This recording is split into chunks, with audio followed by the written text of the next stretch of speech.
A raging tramp is a whole lot better than a raging bull. This is City Lights.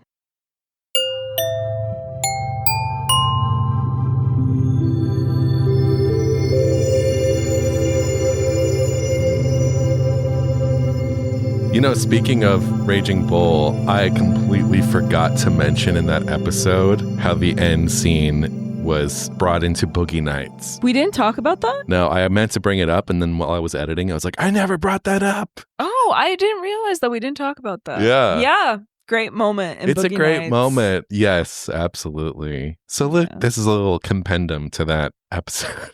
Here, many episodes later. But it is weird that we're doing there's another boxing. Well, I don't know if we would call this a boxing movie. Oh, but it's on the poster. Like it is on the poster. Yeah, it's a big part of it. So close after Raging Bull. Yeah. Ping pong. I know. Hello. Welcome to Seen and Heard. This is the podcast all about the Sight and Sound greatest films of all time list. I'm Greg. I'm Jackie. And we are ping-ponging. We're right in the middle of the list. We're almost done with this 2012 list. In fact, we only have two films after this before we jump to the 2022 list. That is insane. Yeah, we're almost there. But yeah, we're doing Chaplin's City Lights this week. What number is this on the list? Number 50 on the 2012 list, which is what we're currently on, and number 36 on the 2022. Wow. So it came up a little bit. Came up. It seems like all the ones we've been doing, like Rear Window and North by Northwest, they all came come up. Yeah, the last few. Did Eastward Cinema? I don't remember. I think that one kind of stayed the same. But yeah, City Lights. Yeah. Well, Jackie, before we get into City Lights, have you seen anything in this last week? So I only had an hour one night. I don't remember why. I think I had just put a bedtime for myself. When I say only, what was the bedtime? Probably like 1. Yeah. I don't know. But I really wanted to watch something. Like if too much time passes before I watch something, I get really depressed. Same. Like I get and I was like, I just need to watch anything right now and not a TV show. Like I need a movie. Yeah. So I watched, and I was in the mood for something old, something classic. So I watched Edgar G. Ulmer's Detour. Oh my God, love it. It was so good. Right? Perfect, like 1 hour movie. Yes. It's great. And I love how it's this indie film noir. Like I never knew that could even exist. Mm-hmm. And you can kind of tell that it's pretty low budget, but I think it's charming because of it. Yeah. It was a great time. Yeah. And then, but you know what's so weird? I started it. It's on Amazon. I started it and it was like colorized. And I was like, ew, this looks really weird. This can't be it. Like, surely not. And then I went back and sure enough, they have the black and white and the colorized version on Amazon Prime Video. But when you search it, the colorized one comes up first. That's lame. Yeah, you have Ted Turner to thank for all those colorized versions of black and white movies. They're so weird. Like he did them in the 90s. Like yeah. And then I saw Margot at the Wedding, which is one of those Baumbach movies that I just like have always wanted to see. And it's good. It's Jennifer Jason Leigh and Nicole Kidman who make an amazing duo as like these estranged sisters. That's not the Jonathan Demme movie, right? That's Rachel Getting Married. Okay, never mind. I know, so similar, right? So similar. Like the writer who's kind of like a manic depressive comes home for her sister's wedding and they butt heads. But it's Baumbach at the end of the day, so it is kind of dark, but it still has that kind of like wit and silliness. Like Jack Black is in it. Oh, okay. And he's like the loser she's marrying. Uh-huh. And it's pretty fun. But it is darker than most of his films, but I liked it. Nice. Yeah. What about you? A couple. I saw Russ Meyer's Vixen, which is kind of the movie that I guess put him on the map, although he'd already done stuff like Faster, Pussycat, Kill Kill before this or whatever. I saw They Live by Night, which is the first Nicholas Ray film. Speaking of noir, sounds familiar. It's incredible. It's another adaptation of Thieves Like Us that Altman did again in the 70s. But this one's from, I think, 48, 49. It's fantastic. So good, so moody.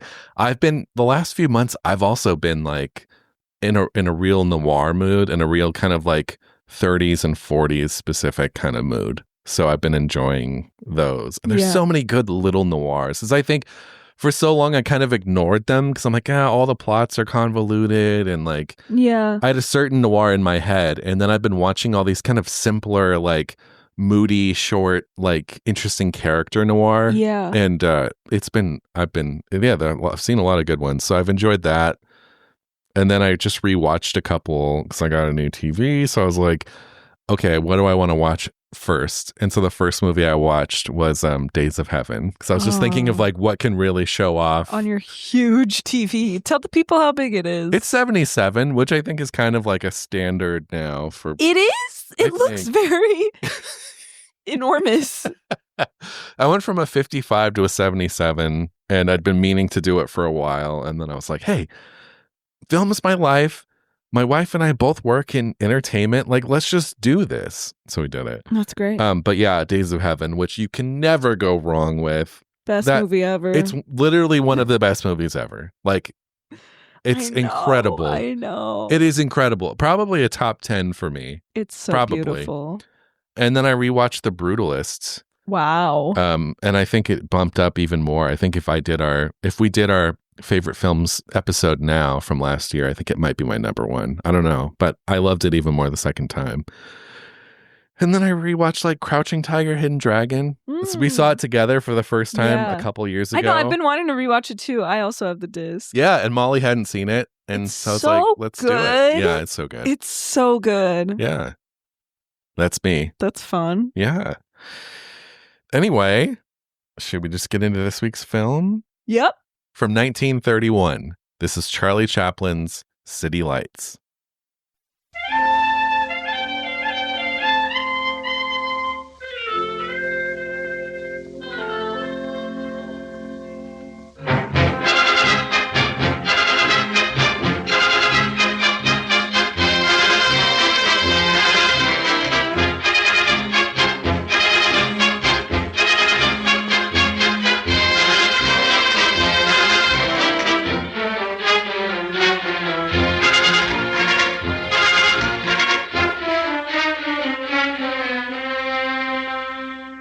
City Lights was released in 1931. It was written and directed by Charles Chaplin. Cinematography by Roland Tothero and Gordon Pollock.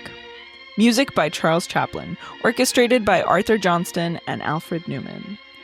The little tramp meets a blind flower girl while roaming around an unnamed city. He pities and falls in love with the kind girl, buying flowers despite having little money. The tramp saves a drunk millionaire from committing suicide, and the millionaire takes him home. The millionaire is going through a divorce, and he and the tramp enjoy a night out on the town. The next morning, the millionaire, now sober, doesn't recognize the tramp. The tramp uses the millionaire's money to buy the flower girl's stock and uses his Rolls-Royce to drive her home. The tramp continues to see the flower girl regularly, pretending to be a gentleman and promising to take care of her. They learn about a sight-giving operation for the blind, and the tramp gets a job as a street sweeper, giving his earnings to the flower girl. He learns that the flower girl and her grandmother must pay their overdue rent in one day or be evicted. The tramp is late to work and loses his job, but agrees to join a boxing match for the prize money. He loses, empty-handed, after the man he was supposed to throw the fight for runs away at the last minute. The tramp then runs into the millionaire, drunk again. The tramp asks the millionaire for money and is granted $1,000, but two burglars have broken in and are hiding in the corner. They knock the millionaire unconscious, but the tramp chases them away. When the police arrive, the tramp is accused of the theft. The millionaire wakes up but doesn't remember the tramp or giving him the money. The tramp evades the police long enough to give the flower girl the money, urging her to get the operation and telling her he is going away a while. After he is released from prison, the tramp wanders the streets of the city and ends up at the flower girl's new shop.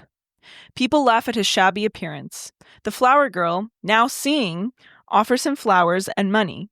Upon touching his hand, she realizes the wealthy gentleman she thought had helped her was the tramp all along. The film stars Charles Chaplin as as a tramp. Unspecified. Virginia Sherrill as a blind girl. And Harry Myers as an eccentric millionaire. City Lights marks the penultimate appearance of the character of the tramp. The last appearance was Modern Times, which we covered on the show. Check out our episode if you haven't already. But prior to City Lights, Chaplin made The Circus in 1928. And this was the last film he made before the silent film industry effectively shut down. So when it was time to make City Lights, he didn't want to do a talkie, and so he settled on doing a sync sound picture instead, which is what we have today. It turned out to be one of the hardest, if not the hardest, productions of his career. The film took 2.5 years to complete, with 190 shooting days.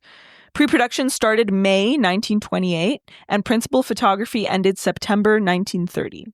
The story went through many changes. Originally conceived as a story about a blind clown, instead of a millionaire subplot, there was supposed to be someone even lower on the social ladder than the tramp. It was supposed to be a black newspaper boy.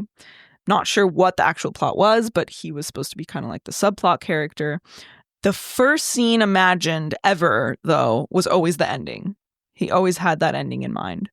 The idea of the millionaire who wouldn't recognize the tramp while sober was originally a short film idea he had about 2 millionaires and one poor guy.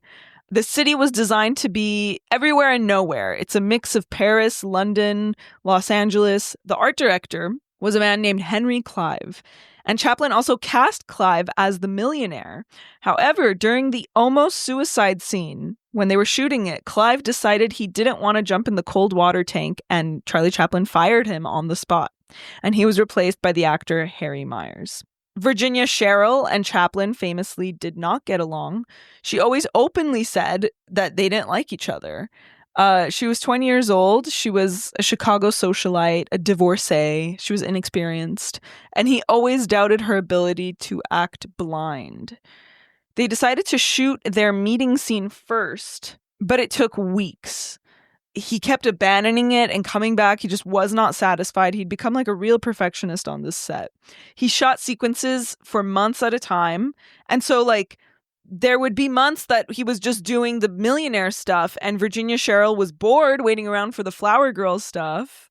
One day on set, she asked if she could leave early for a hair appointment, and Chaplin fired her. He replaced her with the actress from The Gold Rush, Georgia Hale. But he soon realized he had shot too much of the flower girl stuff already, and so he asked Sherrill to come back, which she did after he agreed to grant her a $75 bonus each week. Wow.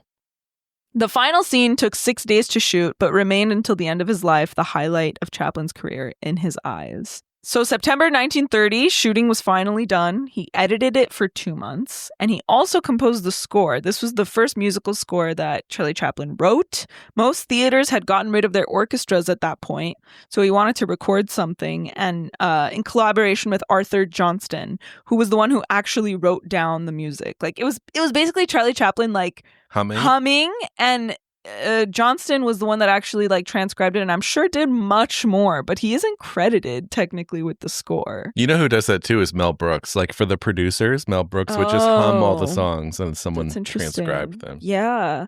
And those people are doing so much more, right? Yes. The song La Violetera was the leitmotif for The Flower Girl. It was written by Spanish composer Jose Padilla. Padilla sued Chaplin for not giving him credit, and Chaplin lost. So he is granted credit. I mean, I noticed it on my, when it started in the credits. The previews were unenthusiastic, and Chaplin was afraid that he was becoming obsolete, that silent films were obsolete, but it turned out to be a financial and critical success. The premiere on January 1931 included Albert Einstein as the guest of honor, and it was re-released in 1950.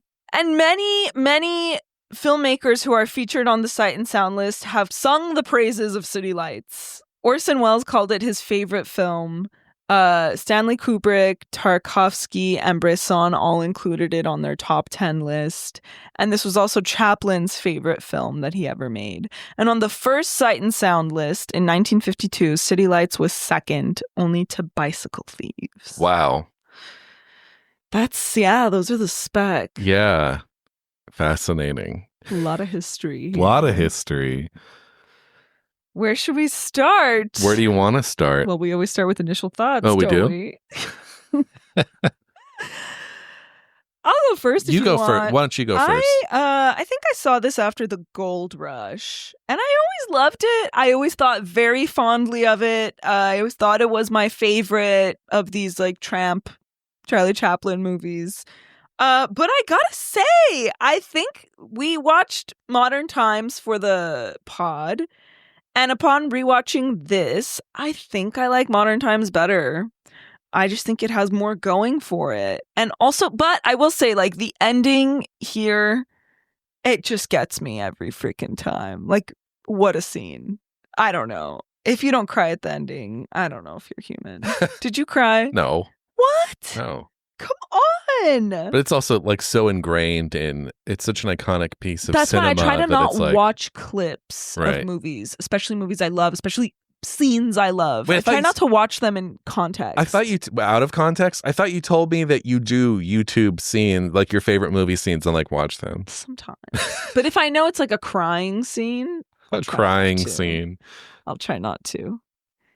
Yeah. So yeah, I mean, this movie, it's a fun, it's a delightful, it's full of humanity, but it's, I like it. It's a great movie. And I think I hear the ending tone. is... You raised your pitch. But you hear the tone is just because I just generally feel like this, and it's really sad, but I feel about silent films, like, in that's general. Right. You've said this. It's just like, yeah, they're some of them are really great to behold, but I don't get very emotional about them. The ending of this, though, really. Wait, this is an interesting take you have, though, because you love some. You love Joan of Arc. I love Joan of Arc. There's a few others that you love. Yeah, I mean, I like them, but like even this one, it's like it moves me definitely at certain times, but really only when we're with the flower girl, and everything else is just like gags and tricks and the drunk millionaire who's fun. But it's not this like, oh, this is this movie about, like, everyone makes it seem like this is the ultimate, like, human comedy. And, like, I don't think it is. Like, I think the Flower Girl stuff, like, maybe, but... Yeah. I don't know. Yeah. I like it. It's great. There's the pitch again. I like it. How do you feel? Well, I feel similarly to you. I'll say this is the second time I saw this. The first time I saw it, I was disappointed because of what you said. It's held in such high regard, as you said, this ultimate sort of human comedy. I think if you've listened to the show for a while, you know that I like Chaplin, certainly, but there's so many of his films I don't love. And even if you listen to Modern Times, I love a lot about Modern Times, but I don't know that I ultimately love the film as a film. And this is certainly the case here. And I'll say that there's several different Chaplins, right? There's the Chaplin of the early days, the shorts and the early features like The Kid or even The Gold Rush. There's this middle period where it's like this and Modern Times where they're like technically silent films, but he has synced sound, which is cool. And then there's the Chaplin of like Limelight and The Great Dictator where they're full on talkies and they're often like over 2 hours long. I love the sync sound of this, but I prefer the early Chaplin. I prefer The Kid. I prefer The Gold Rush. I think there's something about City Lights. I think it's slightly tedious, and I'm going to get lynched for this, but this should have been shorter. I know it's only like 95 minutes. Or no, I think it's like 85. Yeah. Should have been shorter. I think it stays with each of the plot points for too long. Like there's too much being drunk with the millionaire. There's too much boxing. And then it becomes the whole film. And for a movie called City Lights, you expect a slightly larger scope. Yeah. But it starts to be like, we go out with the millionaire, you're drunk, then this happens, they're drunk, then they're drunk, then they're drunk, then he's like, throwing a party for him. Yeah. It's too much. Yeah. It's too much. And it's too much of the same note played. I agree. And I'm ready for the next note. Yeah, yeah. So look, do I like the movie? Yes, I like the movie. Outside of all of its reputation as being one of the great films, and maybe I'm just not seeing, sounds like both of us aren't really seeing what Tarkovsky and Kubrick and Orson Welles all saw in this movie.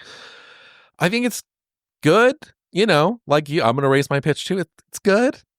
Is it the ultimate Chaplin? No. Is it one of the greatest movies I've ever seen? Certainly not. I just, I think it starts really well with the unveiling of that statue. Yeah. And you have the Charlie Brown voices. Yeah. And that's one thing too. Like the way that the sync sound is used is so innovative. Like the chime of the doorbell is heard. It's incorporated into the score, or like the slide whistle when he's eating pasta. Yeah, it's so good. Yeah, it starts well, and then it just kind of gets repetitive. It gets repetitive. Yeah. And so I don't think it's a great film. I think it's good. Yeah. And if I saw this, if I hadn't heard of it and I saw it on a Sunday morning on Turner Classic Movies with no context, I would have been like, oh, that's a really cute movie and it has a great ending. But its reputation just suggests something far greater than I think it is. And unlike you, I do love silent film. And I mean, I'm not saying you don't like. I mean, you kind of admit you're not huge on silent film. No. Some of my favorite movies are silent. Not all of them, but like I really appreciate that era. And this movie just doesn't get to those heights. And I'm not going to make this episode about the other silent comedians that I like more because that's exhausting. But I just think that Charlie Chaplin he needed an editor. He needed an editor. I think because he's known as this auteur, like he writes the movies, he directs them, he produces them, he stars them, he does the score. Someone needed to step in at some point. And again, I can already feel the comments coming in for me about this. Someone needed to step in and cut it down a little bit. If this movie was an hour long, perfect. Yeah. But for what it is, where it's basically him and a millionaire drunk and him boxing, and that's the whole movie, it's too long. Yeah. So again, it sounds like I'm coming for this. I like it. I think it's a perfectly good little movie, but it just does not deserve its reputation. Yeah, I kind of agree. The ending is really, really good, though. It's good. Should we talk about the ending good. first? Yeah, let's talk about the ending because that is the high watermark for so many people. Okay, I like that he's poor. I mean, he's always poor, right? He's effectively like a tramp. Yeah, I mean, he's homeless. What is a tramp? A homeless person, about this. A vagrant. So I love that at the end, she's mean too. Like she has her shop and she's like, ooh, I've made a conquest. Look. Yeah. And then she very quickly like feels bad and gives him money. But I do like that she's kind of mean. And you know what? I'm going to pull a Greg here. I'm going to say it's a good movie. Yeah. Okay. But the ending makes it great. That's fair. But not just the ending of itself, not the scenario of the ending. I think very much the way that the ending is acted and comes together, because like the fact that we don't have resolution, like the fact that we leave the scene kind of in the middle of it, I think is what makes that ending scene so powerful. Agreed. And the way he smiles and the way she's sad and like we don't hear what happens next. That's what makes it great. Yeah. I think. Yeah, beautiful. And the beautiful imagery. Ending. Yeah. And there's him showing his teeth, smiling while he's showing his teeth, and he's holding the flower up. It's such an iconic image. I know. And so beautiful. You know, there's something about, and I realized this while watching this, there's so much of his films are about him helping these poor women who are really young. He's a champion of the weak. Yeah. And the poor. The tramp is the opposite of Jake LaMotta.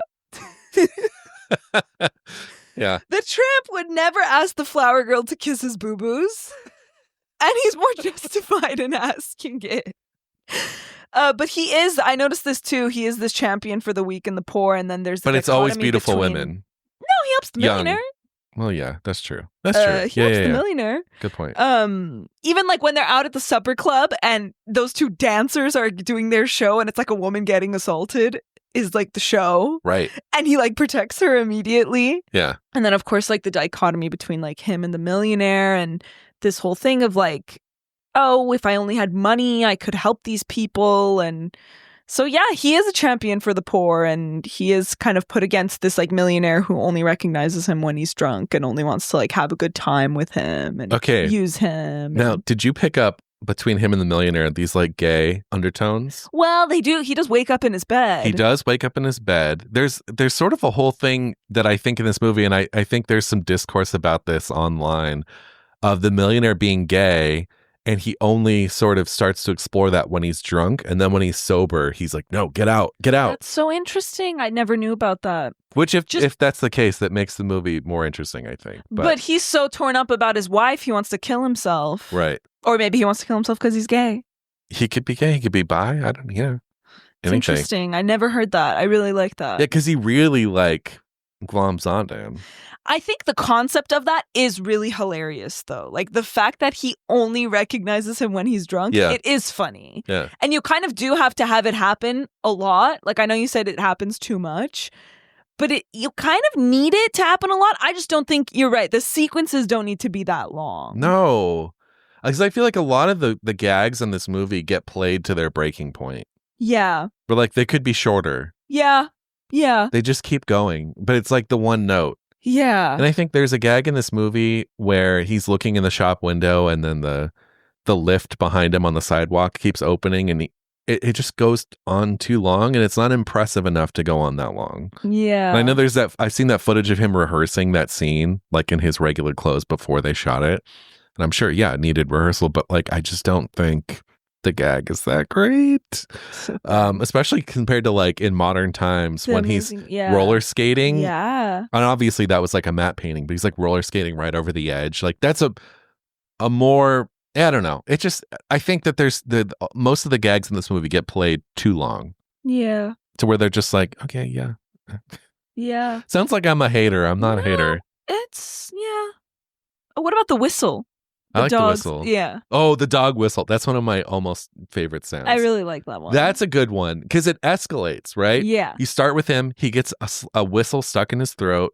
And at first, they're trying to play piano or they're trying to sing and he keeps breathing and he's disrupting it and he's trying to stop. Hiccups, yeah. And then he goes outside and then him breathing calls a cab. Yeah. And then after the cab, he calls a bunch of dogs and the dogs come inside. See, that's an example of a gag that escalates and I think pays off. Yeah. Where a lot of the other ones just kind of like hit one note and stay on that one note and like just kind of get stale. Yeah. It's funny, the cigar, I like the cigar one because I didn't even catch it. Like I had to rewind. Where he keeps trying to light his own cigar, but the millionaire keeps putting his cigar like right in front of his mouth. Oh, yeah. Yeah. That one's good. Yeah, that one's good. I like that one. But I do like the stuff with the flower girl a lot. Like I love their first meeting. I love the flower girl. You know that song? No. The cow sills. Don't know it. Yeah, her stuff is good. Her stuff is so good. Like, yeah. No, go ahead. No, yeah, go ahead. I was just going to say their first meeting. Yeah. Like, I love how, like, the moment he realizes she's blind is very sweet and sad. And then when he's trying to, like, sneak away from her so she can keep the change, like, I love that.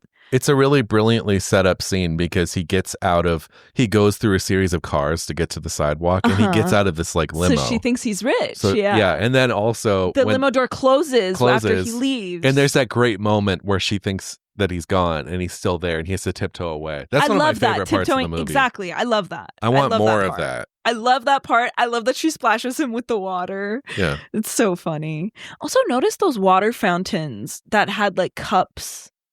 Like you could drink out of that. Yeah, well, that's how it is in a lot of places in Europe. Like in Italy, I've drank out of the fountains. With a cup, though? They have a cup there? No. The cup is what got me. Like these communal cups. But who's washing them, Jackie? I don't know. It kind of reminds me, too, the city in this reminds me of the city. I mean, not really, but the city in Babe, Pig in the City, because it's like it's supposed to be this amalgam of all the cities. I've never seen it. Oh, you got to see it. Never seen Babe, Pig in the Big City. It's just Babe, Pig in the City. It's not Pig in the Big City? because that's too much. Pig in the Big City. Yeah. No one would be able to say that. Babe, Pig in the Big City. It's like a tongue twister. But I think that she does a good job of being blind, of acting blind. Yeah, she's fine. I think I thought the same thing while watching this. She's perfectly fine. Yeah. She's not Paulette Goddard or something, like. Yeah, she's great. But a very similar type character. Like, she's a gamine. Oh, what? Remember? Oh, yeah. What the hell is that? I don't know. But it's always these, like, street urchin women that are, like, beautiful. Right. Who are, like, 20. And he's how old here? He's probably mid-40s, if I had to guess. Here, let's check, actually. I'm curious. Oh, shit. Yeah, he's like 40. He's like 40 something here. Yeah. So there's like, I don't know. You could get into, I don't want to get into all the stuff about Chaplin and his problematic private life, because it certainly was problematic and had a thing for underage girls. I don't want to bring that into the discussion of this movie, but it definitely runs through his work, in a way that it does not for Buster Keaton. But again, I'm not going to bring up Buster Keaton at all. The superior silent comedian. Tell us how you really feel. But I know you didn't love The General. I like it. But there's a simplicity to that and a forward momentum, and it's all of a piece. Whereas if you look at this movie, very episodic. It's episodic, but not even episodic in a great way. It's just like we spend too much time here, then we spend too much time here, and then the movie's over. And you're like, wait, what? So it's boxing and Drunk Millionaire, and that's the movie. Did you notice that when they're driving home at night, it's like it felt like I identified Koreatown. I was like, oh my God. Oh, yeah. Yeah. And this movie is, even though it's supposed to be this amalgam, like it's a very great snapshot of LA. Stuff, yeah, of course, we're shot in LA. When downtown LA had a very different vibe. Yeah. So that was fun. And then, like they're drunk driving and he's going to drive. And then he takes the car and drops her off. And it's it's a great, lovely film. I mean, I feel like I don't have much to say about it. Do you think his stuff is a little sappy? Or for you, it works in this movie? I think it works in this movie. Right. But then I'm here saying, like, I want more Flower Shop Girl. So it's like, if there was more, would it have been too sappy? Who's to say? Yeah. I don't know. So I think that's often what people say is his strong suit, is like just super emotional humanity. Yeah. And that's what separates him above Harold Lloyd and Keaton is just the fact that he has this emotional component that they don't really have. But I kind of think sometimes he's given more credit for it than he deserves. Where do you think it's too much here? I think this is the best example of him doing it well. Yeah. I think in a lot of his other films, it's just kind of like, it turns into a little bit of a love story, aka a guy falls in love with like a 19-year-old beautiful woman. I don't know. Gamine. I feel like I've taken a real I feel like people are going to think I'm coming for this when I'm not coming for it. But I am confused about its stature. Let's talk about the boxing scene.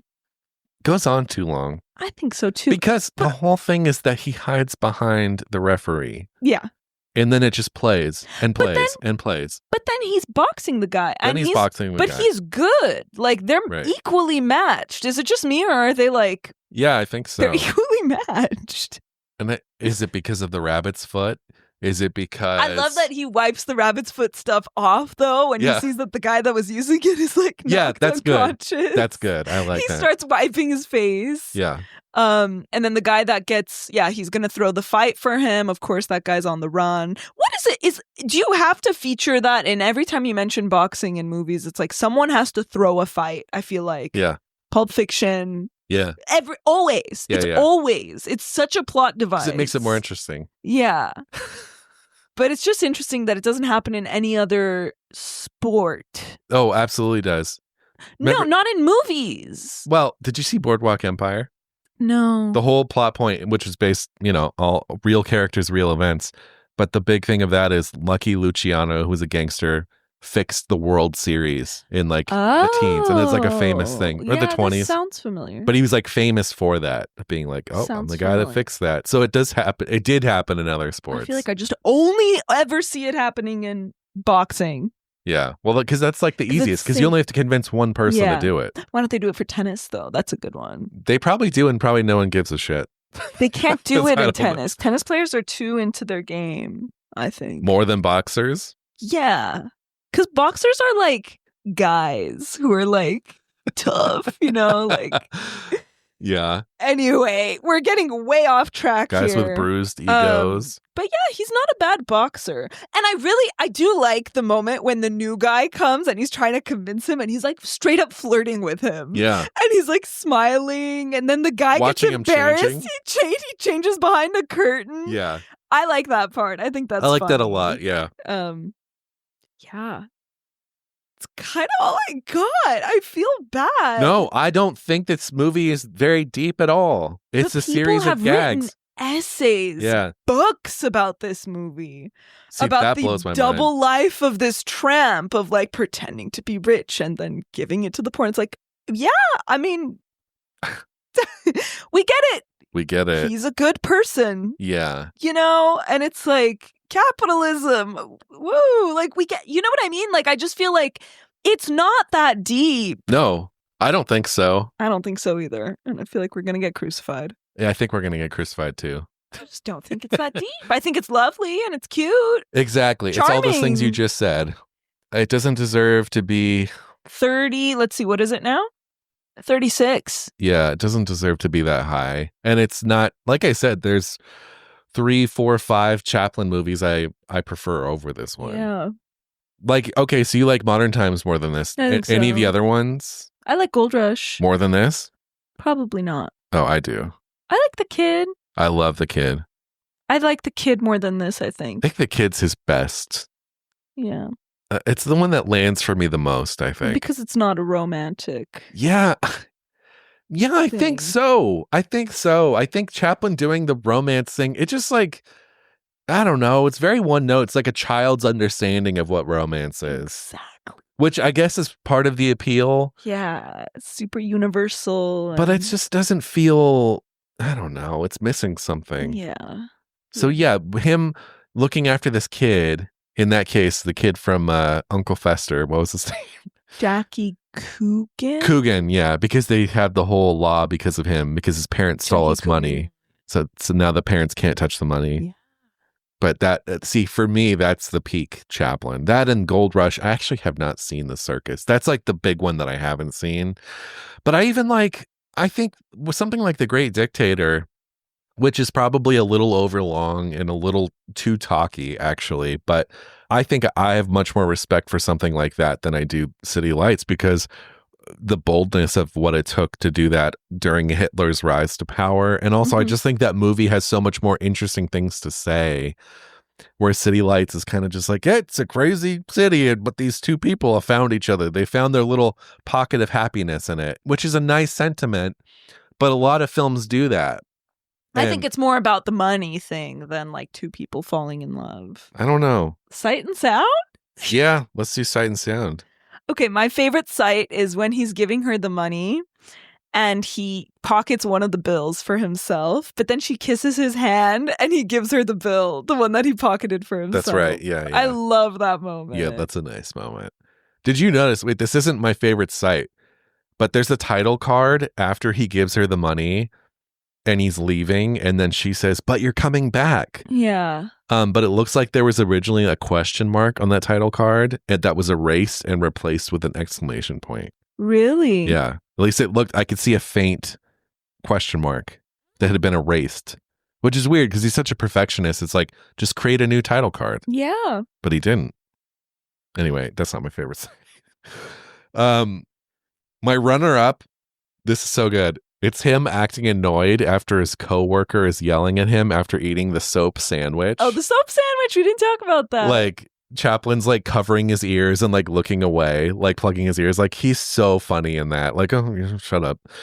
That's so good. But my favorite sight is after he saves the guy from drowning, they go back to his house and he pours him a bottle of liquor, and he pours the bottle into Chaplin's pants. Yeah. But because Chaplin is too polite to draw attention to it, he just takes it. Yeah. Like, I mean, it's again, it's like, I thought he just didn't notice it. No, he does notice it, and then I mean, how could you not? It's That's like, what I was thinking. and then, but it's the thesis of the tramp character. He's like selfless, Yeah. and so he's gonna sit there and suffer and be polite and not show it on his face because he doesn't want this guy to be embarrassed. Yeah. And then later on, Chaplin throws the shot into his shirt. Yeah. Remember that? Yeah. And then the butler starts getting worried. He's getting the couch all wet. Yeah. That butler, asshole. And then at the restaurant, the gags continued later because at the restaurant, he stuffs a napkin down his pants. In his pants, yeah. So that was a nice, like, progression there. But my favorite stuff with Chaplin is just, like, him kind of acting annoyed or, like, trying to brush something off or, like, he does that so well. Yeah. even more so than like the body physicality, which he's amazing at. Right. What's your favorite sound? It's the moment he realizes she's blind. It's like the moment in the score because it kind of stops. It's like a whoa moment, and then it like comes back and it's like super sad. And anyway, here it is.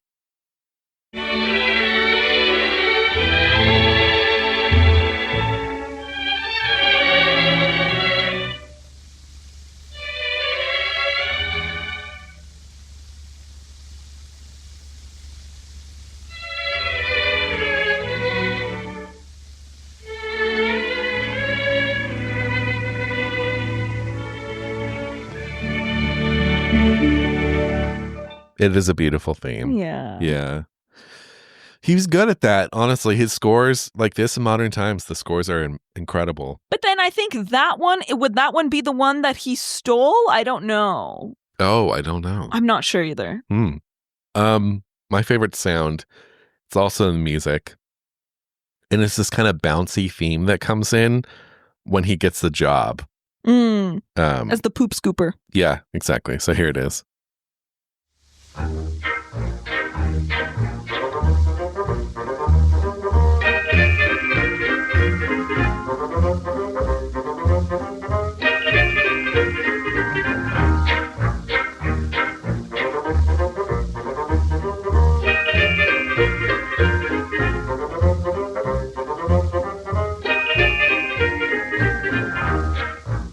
I just like it. Yeah, the poop scooper. Wait, didn't she say pooper scooper? Pooper scooper. But isn't that a litter box thing?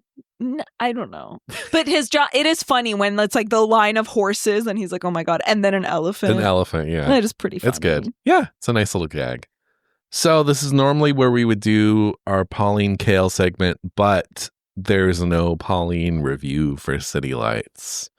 That's very hard to believe. Well, I mean, it's before she was. No, I know, but I feel like, doesn't she have like books and stuff about like. When I looked in the books and I couldn't find City Lights. Yeah. So maybe she thought this was, maybe she felt similar way to us. I don't know. I don't know.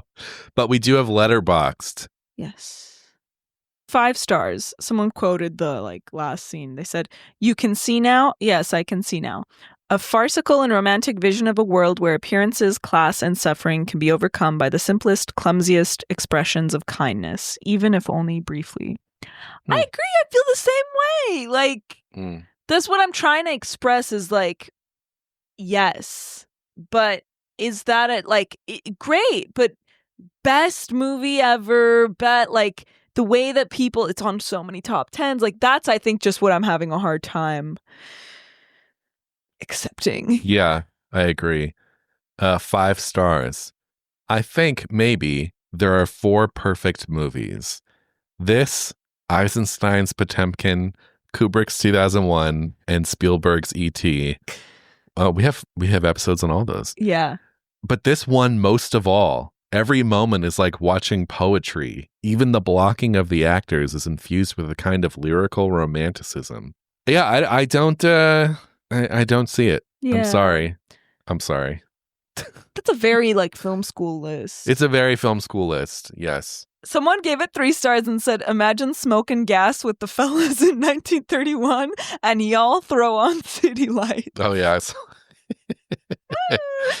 Half a star. Comedy, in quotations, about a scruffy cunt who stalks a blonde lady and sticks his nose in everybody's business, and I'm not sure, but I think he's a rent boy for part of this film. This is my first Charlie Chaplin film, and as I expected, he's an unfunny, annoying bellend. Oh my God. Okay, this is a very serious 1-star review, which is kind of crazy. Chaplin opens this film with the tramp crashing a politician's speech and shoving his ass all over a severe neoclassical sculpture. The tramp is the eternal outsider, never changing his behavior in response to the situation. He is uncompromised, and there certainly is empowerment in that, a declaration that societal pressures will never cause one to buckle. For me, it's a resignation that neither the self nor the surroundings will ever improve. It's not whimsical or childlike. It only makes me feel worse. Whoa. It's like a really dark, like, Yeah, Jesus. read into it. Yeah. I don't think any of that is intentional. My God. Half a star. Criminally bad and cringe. So glad I don't live in an era that this was considered funny. Jesus. That's crazy. That's bad. 5 stars. Why does he kind of look like Michael Cera? I guess. I don't really. No, sorry. 3 stars. This one's long. I'm just going to read a portion of this. It says, "You can officially revoke my license to watch films. I do not love City Lights. I do not love Charlie Chaplin films. I don't hate Charlie Chaplin films. There's plenty of humor in the film that I admire, although that's part of the problem. It doesn't ever go beyond admiration. The film's humor doesn't make me laugh, despite my appreciation of the way in which it is constructed." And then they go on and on. But I agree that, I mean, I don't think a comedy has to make you laugh out loud. I think there's different types of comedies, and there's certainly those that make you laugh out loud. And then there's a tati where you just kind of smirk, and that's fine. And both are totally valid. It's like a horror movie in a way. Like a comedy shouldn't be judged by how deep the laughs are. I agree. But yeah, I mean, I'm kind of with him. Like, I don't love Chaplin, but I don't hate him. I mean, no, I like him. I think I like him more than this person does. I like him. He's good. But I'm sorry. I just don't, I don't think that he's this all-knowing sort of like Poet. Yeah. So shoot me. It's okay. They can shoot me too. I'm surprised. I thought I was going to come in this week. And I was going to be like sobbing. And you were going to be like, Greg, you just don't get it. Like, how could you say that? But I do cry a lot at the end. Oh, God. Like, I haven't cried. But also it takes a lot to make me cry in a movie. I'm not saying that. Yeah. It's a good ending. It's a good ending. We can agree on that. Cried, absolutely. Yeah. I cried listening to an Ed Sheeran song on the way here. Jackie, do you want me to edit that out or? No, I'm proud of it. Oh, ay. Like, describe crying. A tear runs down your face or you're sobbing? Tears are streaming. If I try to like sing or talk, I'll cry. For listeners who are familiar with Ed Sheeran, what song was it? Oh my God, this is the crazy part. It's not even like a super emo song. He wrote songs for each of his grandparents, and he has a song called Nancy Mulligan, which was his grandmother's name, and it's about his grandma and his grandpa and their romance, because she was, I believe, he was Northern Irish, she was Irish, and so it was like a forbidden romance. And it's really cute, and it's a really cute song. I don't know. I could not name a single. You're not an Ed Sheeran fan? I don't dislike him. I just don't know him at all. I love him so much. I hope he's listening. I'm sure he is.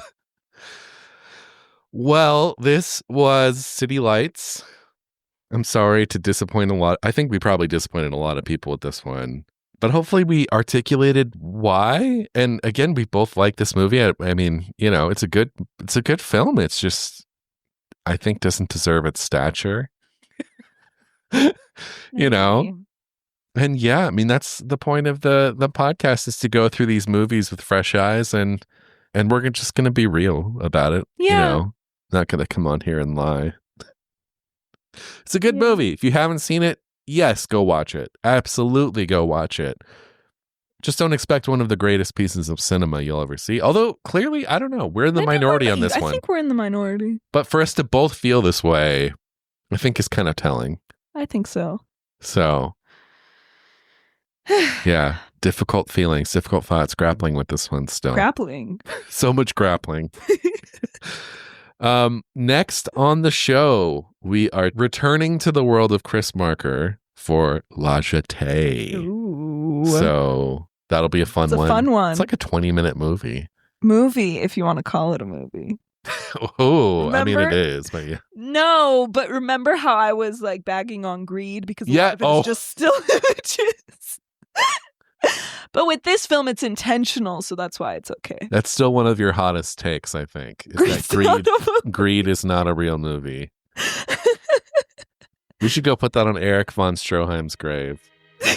Add it as a little amendment. It was a movie at one point. So yeah, come back next week for La Jetée. Until then, I'm Greg. I'm Jackie. And we'll see you in the comments section.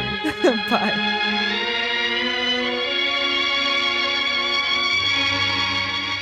Seen and Heard is an official podcast of the Arroyo Film Club. If you want to drop us a line, you can find us on email at hello@seenandheardpod.com or on Instagram @seenandheardpod.